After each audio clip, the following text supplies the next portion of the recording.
Hey, welcome to lab number 5. This is called 2D, two-dimensional projectile motion. And basically, we're going to be looking at Newton's cannon. So back in the 1600s, when Newton was around 45 years old, he wrote in his book called the Principia, which ushered in the scientific revolution. It's like the book for science, the beginnings of science. But anyway, when he wrote the book, he described how objects would move depending on how much speed you gave them and how you directed them. So you go up to the top of a mountain, you got your big cannon, Newton's cannon, you shoot a projectile horizontally, and depending on the speed, it'll go into certain orbits. Now, this is a Delta IV rocket, and it's taking off from Cape Canaveral up at the Kennedy Space Center, and usually our big satellites are launched from the Cape Canaveral launch facility right across from Jetty Beach. So if you ever go to Florida, Cocoa Beach basically is the location. You can watch these satellites go off, and when they go off at nighttime, it is absolutely spectacular. Now, this isn't quite projectile motion because the rocket engine is constantly making the satellite move faster and faster. But because this thing is taking off on a ball, the Earth, it gives it this look like a parabola. But it's very, very confusing when you see what this really, because it looks like it's coming down, but it's not coming down. It's traveling downrange, going faster and faster and faster. By the way, this is east, and it's traveling higher and higher and higher. You're like, how could that spot there be higher than that spot over there? And it's because it's so far downrange that from your perception, it just looks like it's coming down because, you know, the Earth is round. So no matter how high this goes, if it's going further and further to the east, eventually the horizon's going to get in the way because it's not that high yet. It's not that high yet. Okay, so for instance, I went and I saw a shuttle launch one time.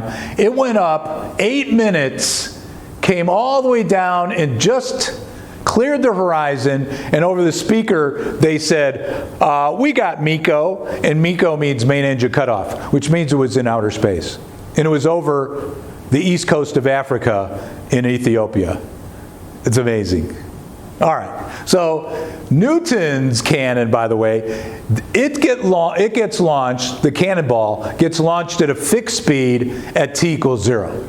And depending on how fast it's going, gravity will pull it down to the ground in what's called projectile motion. All right, so right over here, everything's very close to the ground. You know, it's only about, if you're up on a mountain, you might be a mile above sea level or so.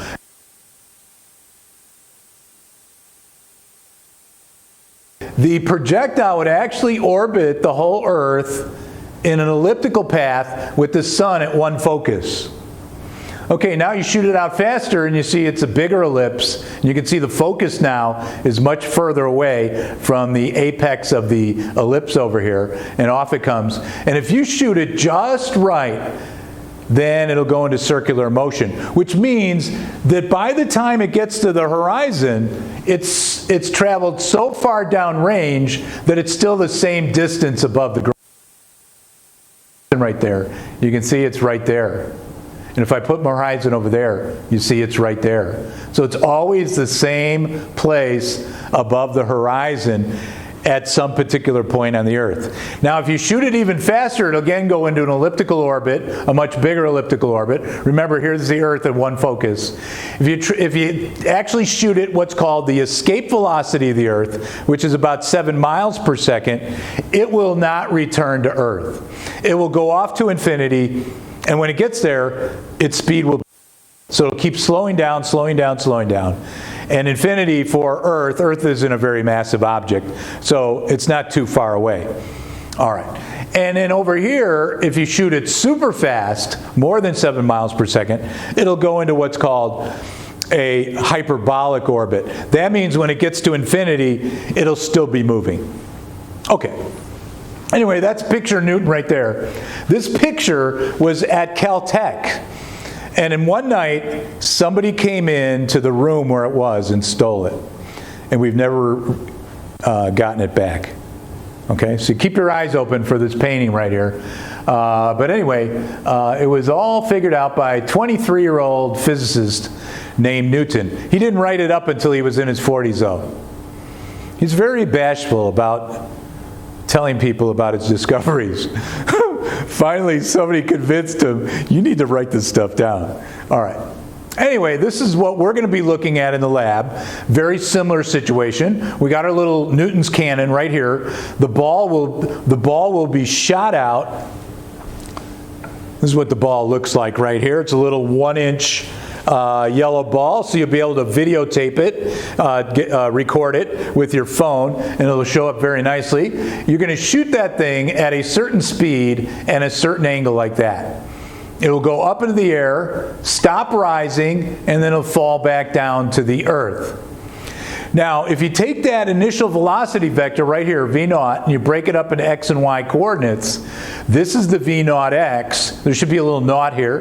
This is v0 y, and that's the initial velocity.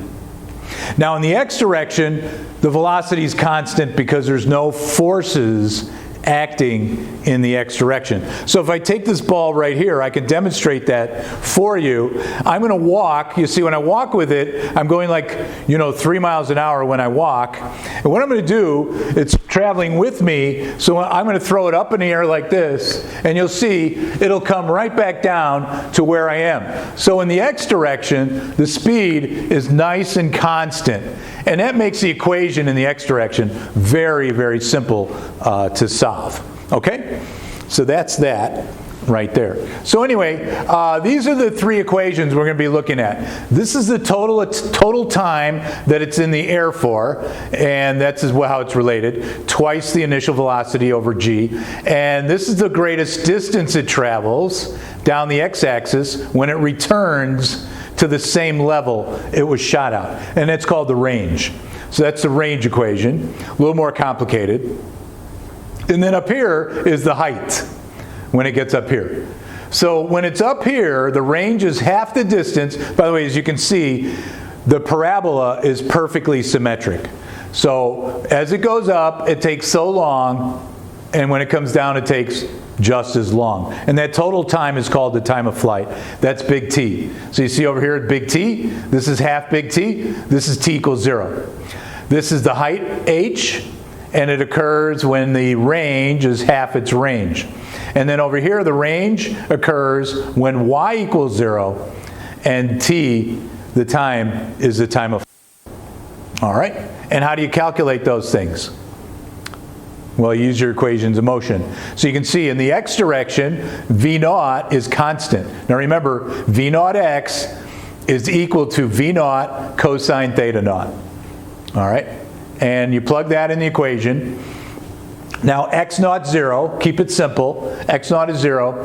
And so when x equals r, big T will equal, little t will equal big T.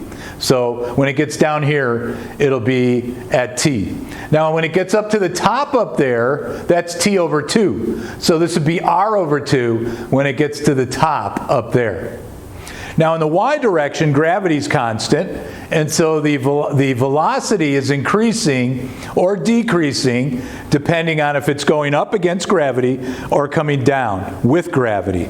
And that's a linear equation, so Vy at any time t is V naught y minus g. When it gets to the top of its flight, you see when it gets all the way up to the top, it stops moving in the y direction. So you see it's a very simple equation to solve. This is 0 right here, and then this t over here is big T over 2, and then you can solve for t. And if we go back, you can see big T is divided by g, all multiplied by 2. Because remember, up and down is twice the time it takes to get up to the top. Okay?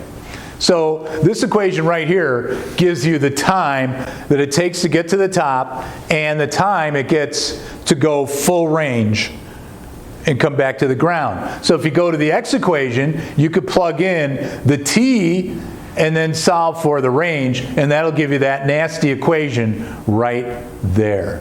That nasty equation. Now notice there's a cosine in this equation, and there's a sine in this equation. And there's a trig identity, 2 sine theta cosine theta is equal to sine 2 theta. So you see the 2 theta right there? All right, so that's the range equation. So you can see right there, there's a V naught squared, because the time has V naught in it, and the x equation has V naught. You can put a big R in there, and remember that's 0. And this is the big T, but the big T you get from this equation here. See, it's got V naught, sine theta naught with G. And 2 sine theta cosine theta is sine 2 theta naught. It's a double valued function for all you mathematicians out there. Okay, and now the y equation, this is how high it goes at a certain time. Remember, y naught is equal to 0. And when you want to get to the height, y becomes h. This is big T over 2, and this is big T over 2 squared. So you plug that in and solve for it, and then you get this nice equation right there. Sine squared theta. Notice it's not a 2 theta naught. It's just sine squared theta. All right. That is it. That is how you analyze the motion. We're going to be looking in particular at the range equation. Okay, the range equation. We're going to shoot the ball at one angle, and then we're going to shoot it at complementary angle, at its complementary angle. So if I shoot it at 30 degrees, then I'm going to shoot another ball at 60 degrees. And we're going to take our cameras and we're going to record the video, and then we're going to analyze it using video analysis, which you can do using the Vernier software that you have already. All right, so with that, I'm going to drop out of the background, and then we'll get into the experiment. So over and out. Peace be with you.